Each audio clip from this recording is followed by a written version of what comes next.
꿈다운 라디오, 꿈다운 새벽 책방, 오늘도 기분 좋게 시작합니다.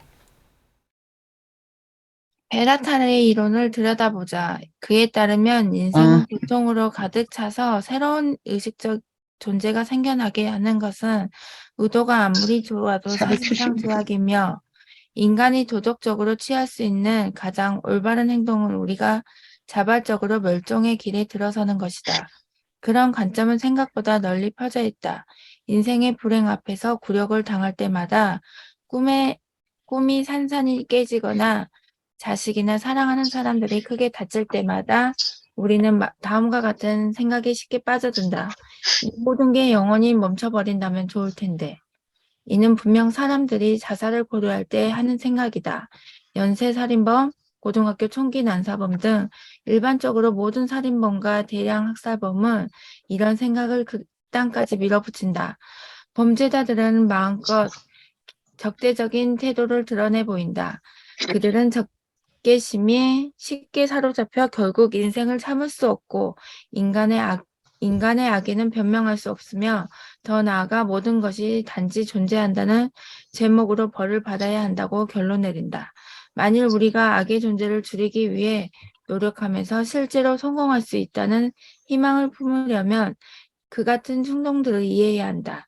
사람들의 적개심을 품는 것은 고통과 적의를 의식하기 때문이다.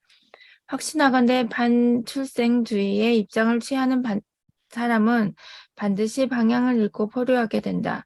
반출생주의는 단지 출산을 거부하는 입장에서 그치지 않는다. 나는 새로운 생명을 낳지 않으려는 충동이 머지않아 지금 존재하는 생명들을 파괴하려는 충동으로 발전한다고 생각한다. 너무도 큰 동정심에 휩싸여 어떤 삶들은 너무나 끔찍하니 그 고통을 끝내주는 것이 자비로운 일이라고 판단을 내리는 것이다. 나치즘 초기에 그런 철학이 출현했다. 인생에 의해 참을 수 없이 망가진 듯 보이는 사람들을 도덕적으로 자비로운 목적을 위해 안락사시킨 것이다. 이 사고방식은 다음과 같은 질문을 던지게 한다. 우리는 그런 자비를 어느 선에서 멈춰야 하는가? 사람이 얼마나 병들고 늙고 지적 장애가 있고 다리를 절고 불행하고 비생산적이고 정치적으로 부분절해야 그런 명령을 시행할 수 있는가? 그렇게 박멸하거나 생명을 끝내려는 것이 도덕적 길잡이가 되고 나면 당신이 그 길잡이를 따라 주변을 지옥처럼 만들 때까지 계속 나아가지 않으리라고 어떻게 믿을 수 있는가? 내가 보기에 콜롬비아인 고등학교 살인범들의 글은 이 점에서 특별히 교훈적이다. 낙수처럼 휘갈겨 쓴 글들은 부주의하고 앞뒤가 맞지 않고 자기도취적이지만 그 저변에는 분명 어떤 철학이 있다. 바로 세상 모든 것은 존재한다는 제목만으로 고통받아 마땅하다는 것이다. 그 믿음의 결과는 두 사람이 창의적으로 공조하여 그 고통을 확대시키는 것으로 나타났다. 살인범 중 한 명은 자신이 존재하는 모든 것의 심판관으로 특히 인간이라는 존재는 부족하기 짝이 없기 때문에 인류 전체를 말살하는 게 차라리 나을 거라고 썼다. 그 문장은 무시무시한 망상을 정확히 보여주었다. 사실 학교에서 친구들을 총으로 쏴 죽인 일을 그들이 계획한 것의 극히 일부분이었다. 그들은 동네 전체에 불을 지를 장비를 이미 준비해 놓았으며 도시 전체를 파괴하겠다는 꿈을 키우고 있었다. 대량 학살이라는 궁극적인 망상의 전 단계였다. 그런 무시무시한 망상을 하려면 적대자의 정신과 매우 흡사한 것에 깊이 빠져야 한다. 메피스토펠레스는 적대자의 정신을 다음과 같이 표현한다. 이 모든 한계와 악의를 볼 때 인생은 아주 끔찍해져서 아예 존재하지 않는 편이 더 낫다. 적대자 정신의 핵심 교의가 바로 이것이다. 적대자 정신은 특히 위기의 순간에 정말 그럴듯해 보인다. 하지만 나는 그 정신이 완전히 틀렸다고 생각한다. 그 이유 중 하나는 정말로 실현되었을 때 이미 충분히 나쁜 상황이 더 나빠지기만 하기 때문이다. 상황은 악화시키고자 하면 실제로 더 나빠지는 경향이 있다. 애초에 우리의 실존적 상황이 근본적으로 끔찍하기 때문에 삶에 반대해야 한다면 생명적으로 어떻게 상황이 개선될 수 있는지 의심스럽다. 감사의 마음을 조금이라도 가지고 있는 의식 있는 생명체가 걸어갈 길은 아닐 듯하다. 이런 정신에는 논리적으로 결함이 있어 겉만 번지르하게 느껴진다. 듣는 사람은 즉시 이런 생각을 하게 된다. 겉보기엔 걸사하지만 그 이면에는 입에 담지 못할 것들이 숨어 있어. 적대자의 논리에 결함이 있다 해서 반대 논리를 세우기가 쉬운 건 아니다. 가장 쉽게 접근하는 방법은 존재에 대한 반대와 복수심에 물든 환상을 확인하는 것이다. 그림에서 여백이 색칠된 부분을 돋보이게 하는 것과 같은 이치다. 최초의 형태는 모호할지라도 선은 악에 해당하는 모든 것의 반대라고 개념할 수 있다. 이 세계에서는 대체로 선보다 악을 더 쉽게 확인할 수 있다.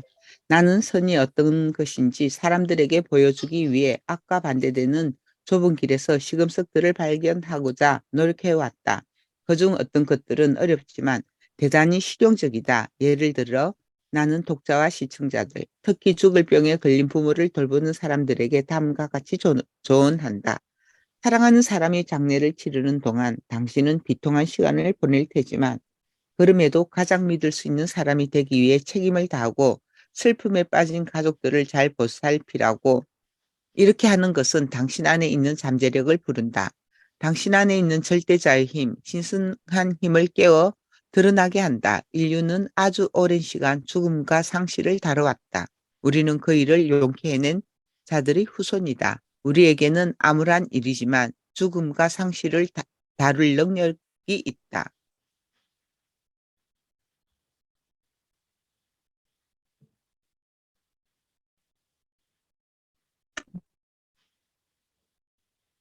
사랑하는 이가 방법으로 어쨌든 인정하고 공부하고 시간이 체할 수도 있다.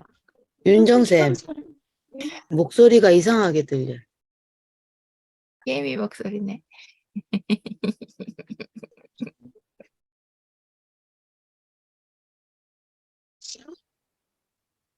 그 목소리가 어떻게 들리냐면요. 변조 음성처럼 아니, 그 깨진 것처럼 이상하게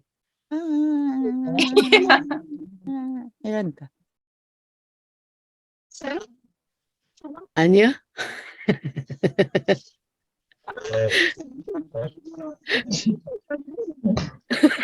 안경요, 안경요, 안경요. 이게 들려 드릴 수도 없고.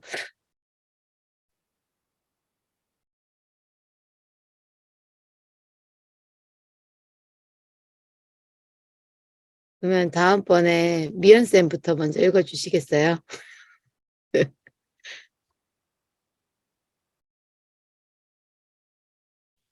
진심으로 사랑하는 이가 병들거나 죽어 없어졌을 때 멀쩡하고 건강하게 지내는 건 괘씸한 일이라고 생각할 수도 있다. 그렇다면 소중한 사람의 죽음과 상실을 다루는 능력은 진정한 사랑과 어떤 관련이 있는가? 당신이 그의 죽음을 끝까지 지키고 그의 부재를 극복해낸다면 둘의 사랑이 얄팍하고 일시적이었으며 얼마든지 대체 가능한 것이라는 의미일까? 그가 죽었을 때 당신도 무너져 내려야 진정한 사랑일까? 하지만 불가피하게 찾아오는 모든 상실 때문에 세상이 무너져 내리길 바랄 수는 없다. 우리도 지금 당장은 아니지만 때가 되면 죽을 운명이니 말이다. 그리고 죽음을 앞에 둔 사람의 마지막 소원이 사랑하는 사람의 끝없는 고통일 리 없다. 오히려 많은 사람은 임종의 순간에 죄책감을 느낀다. 자신이 지금 당장 쓸모가 없고 집이 되기 때문이기도 하지만 그보다 훨씬 더 큰 이유는 남은 자들의 슬픔과 괴로움을 염려하기 때문이다. 그들의 가장 큰 소망은 사랑하는 사람들이 적당히 애도한 후에 다시 일어나 행복하게 살아가는 것이리라. 따라서 안타까운 상실의 여파로 당신의 삶이 무너지는 건 사랑의 표시가 아니라 떠난 사람에 대한 배신이라고 보는 게 더 정확하다. 죽어가는 마당에 사랑하는 사람들이 끝없이 슬퍼해주길 바라는 것은 자아도취에 빠진 이기적인 행동이다. 죽음 앞에서 강인을 짓는 것이 죽어가는 사람과 살아있는 사람 모두에게 더 낫다. 가족 중에 상실에 고통스러워하는 사람, 연로하고 허약해서 그 상황을 잘 견디지 못한 사람이 있을 수 있다. 이때 강인한 사람이 나서서 죽음마저도 우리가 마주하고 극복해야 할 어떤 것으로 바꾸는 가혹한 권위를 행사해야 한다. 우리에게는 최악의 상황에서 역경에 굴하지 않고 강인함을 드러낼 도덕적 의무가 있으며 실제로도 정면에 맞서 의연하게 이겨낼 힘과 위험이 있다. 장례식에서 필요한 것은 그런 용감하고 강인한 태도다. 죽음 앞에서는 솔직히 할 말이 거의 없다. 인간은 찰나의 순간을 살다가 무한한 공허로 되돌아간다는 사실에 다들 말이 없어진다. 그런 상황에서 올곧고 용감한 태도를 보이는 사람은 우리에게 큰 힘이 되고 의지가 된다. 나는 온 오프라인 강연을 통해 사랑하는 사람의 장례식에서 강인함을 유지하는 건 가치가 있다고 여러 차례 이야기했다. 적지 않은 사람이 그 말을 듣고 절망적인 시기에 용기를 낼 수도 있었다고 내게 알려왔다.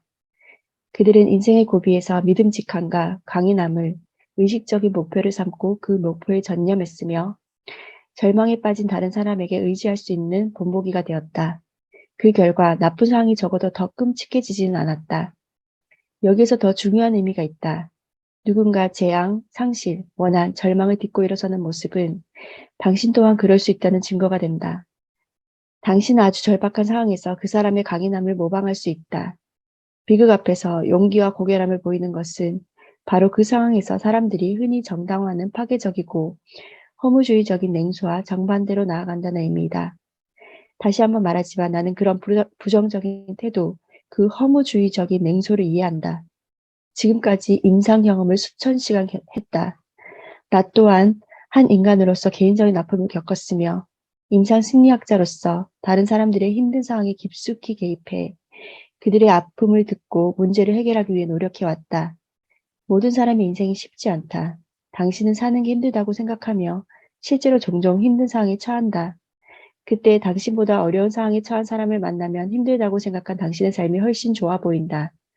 당신은 어떻게 그런 일을 견디고 사는지 모르겠다고 생각한다. 그 사람은 자기보다 더 불행한 사람을 보며 당신과 똑같이 느낀다. 삶이 얼마나 더 나빠질 수 있는지 깨달은 그는 자신이 가장 불행하다고 믿었던 것에 죄책감마저 느낀다.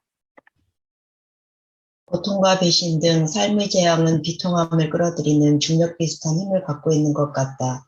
하지만 비통해하기도 선택하면 좋을 게 하나도 없으며 그 결과는 분명 나쁘다.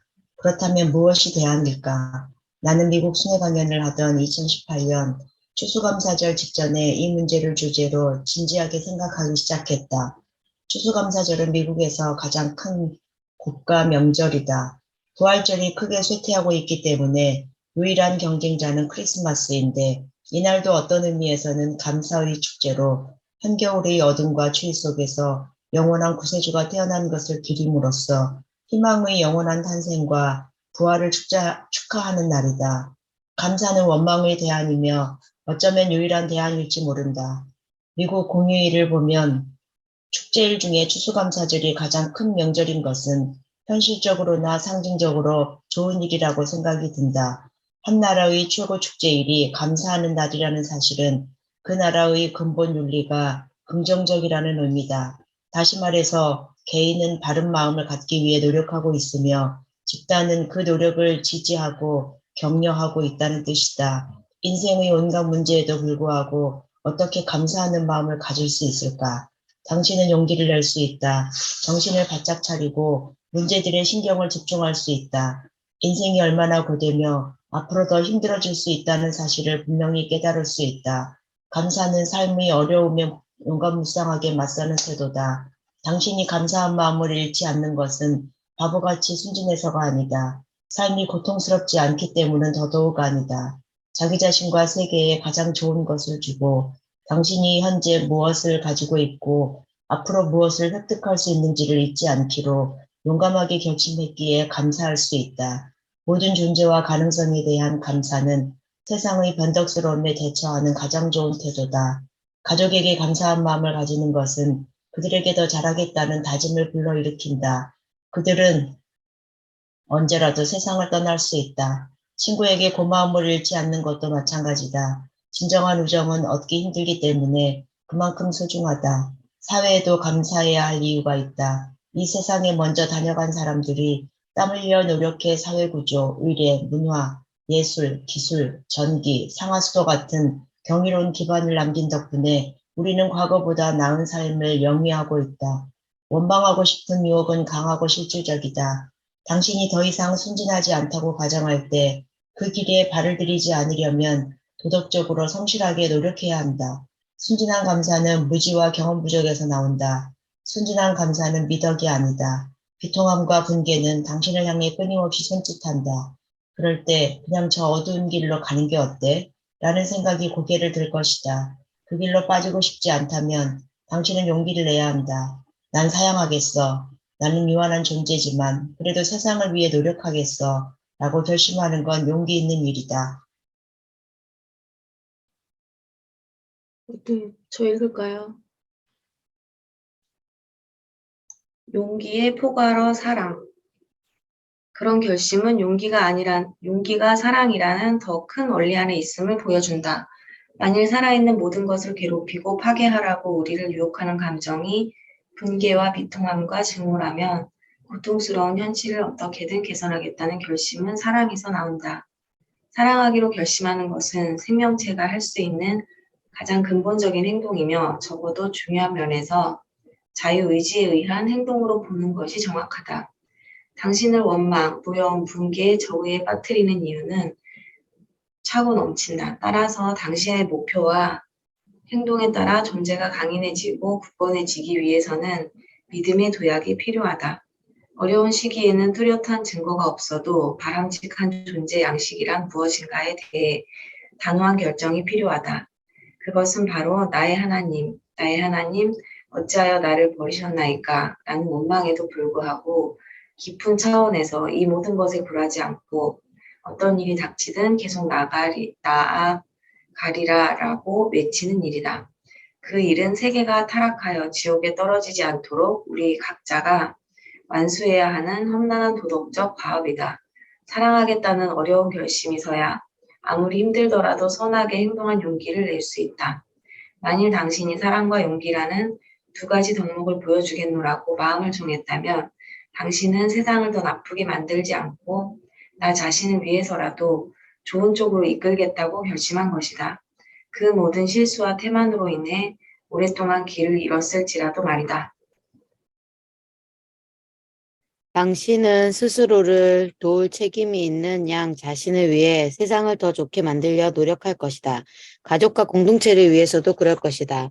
세상의 하부 구조가 망가지고 잘못된 것이 빤히 보이고 그것이 당신의 비전을 망가뜨린다 해도 당신은 그 모든 차원에서 빛을 발할 조화를 위해 노력할 것이다. 그것이 올바르고 용감한 길이다. 어쩌면 그것이 바로 감사의 정의일 것이다. 나는 이것이 곧 용기와 사랑이라고 생각한다. 당신은 이렇게 생각할지 모른다. 사람들이 실제로 그렇게 느끼고 행동할까? 더 나아가 그게 가능할까? 내가 그럴 수 있다고 믿는 가장 확실한 증거는 가까운 사람을 잃었을 때 느끼는 슬픔의 감정이다. 당신이 인생 그 자체에 애증을 느끼고 심지어 죽은 사람에게도 어느 정도 애증을 느끼더라도 죽음에 대한 당신의 반응은 애도일 것이다. 이때 애도는 의식적인 반응이 아니다. 애도는 낯선 경험이다. 애도는 당신을 불시에 사로잡아 충격과 혼란을 빠뜨린다. 당신은 어떻게 대응해야 할지 전혀 모른다. 도대체 어떻게 해야 하는 거지? 슬픔이 적절하다고 생각해 자기 의지로 하는 애도는 자연스럽게 젖어드는 진정한 애도가 아니다. 당신은 이런 생각이 들 것이다. 이건 올바른 느낌이 아니야. 눈물이 나지 않고 슬픔에 압도되지 않아. 아무렇지도 않게 일상이 복귀할 것 같아. 특히 먼 곳에서 부고가 날아왔을 때 그럴 가능성이 크다. 하지만 아무 일도 없는 듯 사소한 일에 몰두하고 있을 때 갑자기 큰 슬픔이 파도처럼 밀려온다. 그런 일이 얼마나 반복되고 얼마나 오래 갈지 아무도 모른다. 그런 감정은 심연에서 발원하여 당신을 옴짝달싹 못하게 움켜쥔다. 애도는 사랑을 반영한다. 어쩌면 애도는 사랑의 궁극적 증거일지 모른다. 애도는 떠난 사람이 비록 한계가 있고 결함이 있더라도 더 나아가 모든 인생이 그 자체로 한계가 있고 결함이 있을지라도 그의 삶이 가치 있었다는 믿음을 저도 모르게 드러내는 증거다. 그렇지 않으면 왜 저도 모르게 비통함과 상실감을 느끼겠는가?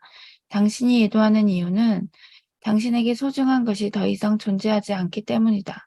따라서 애도한다는 것은 떠난 사람이 당신을 얼마나 골치 아프게 했든 간에 그의 삶이 당신에게 나름대로 가치 있었다고 결론 지은 것이다. 그런 일은 심지어 괴물 같은 사람이 죽었을 때도 일어난다.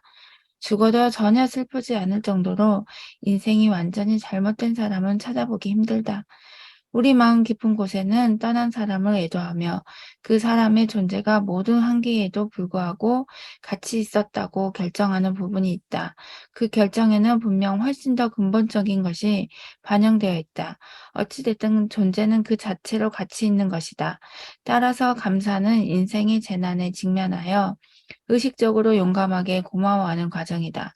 우리가 명절이나 결혼식, 장례식에서 가족을 만나서 겪어내는 것이 이 과정일지 모른다.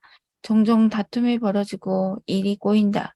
우리는 역설적이고 까다로운 긴장에 직면한다.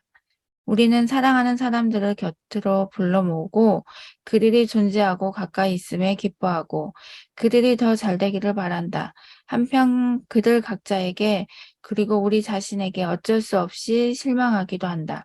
어느 가족 모임에서나 우리는 따뜻함, 추억, 함께했던 경험을 나누지만 또한 어쩔 수 없는 슬픔이 불안한 긴장을 형성한다. 어떤 친척은 실직 상태에 있거나 좋지 않은 길에서 방황한다. 어떤 친척은 나이가 들어 활력과 건강을 잃는다. 이 모든 게 고통스럽다. 그럼에도 기본적인 결론은 다음과 같다. 우리가 한자리에 모여 식사를 하고 서로 보면서 이야기를 나눌 수 있고 이 기쁨이나 슬픔을 함께 할 수 있으니 얼마나 좋은가. 그리고 모든 사람이 이렇게 소망한다. 우린 함께 모여서 문제를 적절히 해결할 수 있어. 그래서 당신은 사랑하는 사람을 떠나보냈을 때도 가족과 한자리에 모여 기본적으로 똑같은 결론을 내린다. 이 모든 시련에도 불구하고 함께 모여 서로 의지하는 건 좋은 일이야. 이는 정말로 긍정적인 일이다.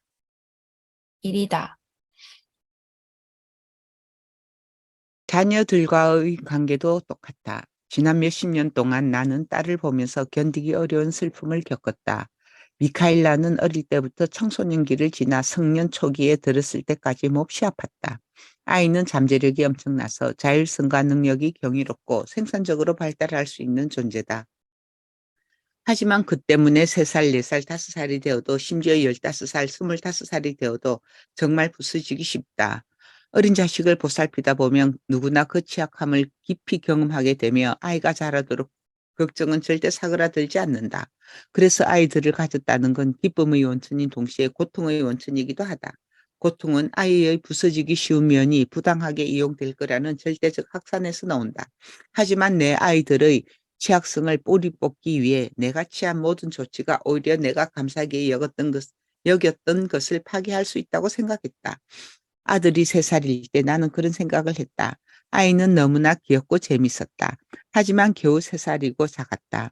아이는 넘어지고 탁자에 머리를 부딪히고 계단에서 구르고 다른 아이들과 싸움을 벌였다. 또한 슈퍼마켓 주차장에서 정신없이 놀다가 순간적으로 뛰쳐나왔는데 차들이 다니는 공간에서는 위험한 행동이었다. 아이들에게는 분명히 부서지기 쉬운 면이 있어서 부모라면 항상 긴장을 늦출 수 없고 보호 욕구를 느낀다. 하지만 그와 동시에 자율성을 키워주고 세상에 내놓고 싶은 욕구도 느끼게 되는데 그렇게 해야 아이가 강해질 수 있기 때문이다. 그런 취약성도 당신이 인생에 붕괴하는 원인일 수 있다. 쉽게 부서지는 삶을 보면 그 운명을 저주하는 것이다. 나는 부모님에 대해서도 똑같은 생각을 한다. 부모님은 늙어가고 있다.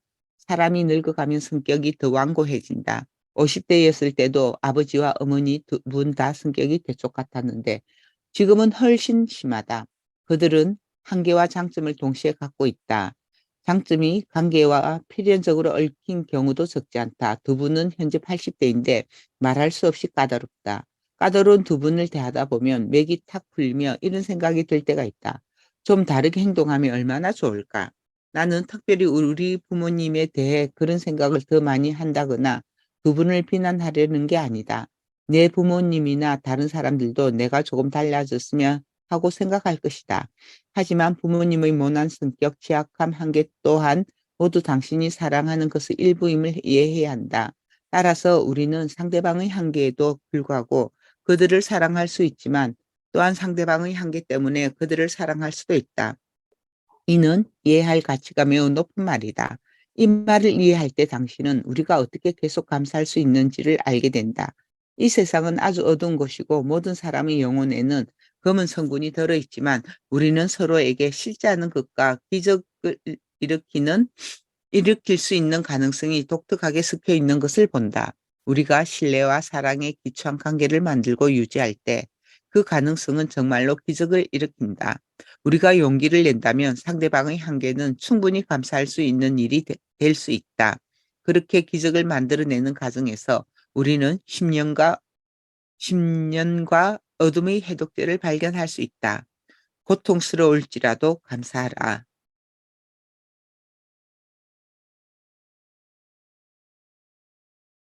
감사의 글 있나요? 감사의 글은 각자 읽을게요.